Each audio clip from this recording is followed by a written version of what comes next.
Hello. কে বলছেন? জানতাম তুমি আমাকে চিনতে পারবা না। কে আপনি? হুম, তোমার সেই পাগল, সে তোমাকে পাগলের মতো ভালোবাসতো। ও আচ্ছা, আপনি তো ফোন দিয়েছেন কেন? আমি ফোন রাখলাম। একটু দাঁড়াও, একটু কথা বলবো শুধু। আমি অপরিচিত কারোর সাথে কথা বলি না। একসময় তো অনেক পরিচিত বলতে। কালকে তোমার বিয়ে, তাই না? বিয়ের কথা জানেন, তাহলে এখন বলতেছেন কেন? তোমার মুখ থেকে শুনতে চাই। ঠিকই শুনছেন, কাল আমার বিয়ে। কি বলবেন তাড়াতাড়ি বলেন। তোমার সাথে যেদিন শেষবার দেখা হয়, একটা কথা বলেছিলে, মনে আছে? কি কথা? ও মনে নাই?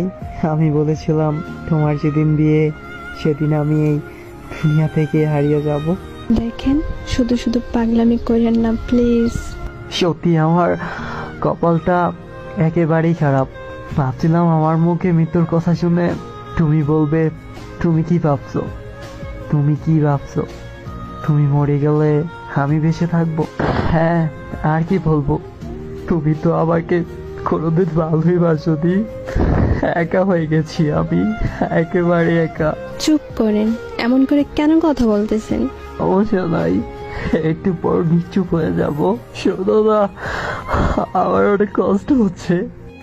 এখন তুমি কোথায় আছো বলো না, প্লিজ বলো কোথায় আছো তুমি। আমি বলতে পারবো না, আর জেনে কোনো লাভ নাই।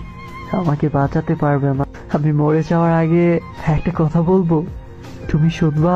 হুম, বলো তুমি, শুনবো।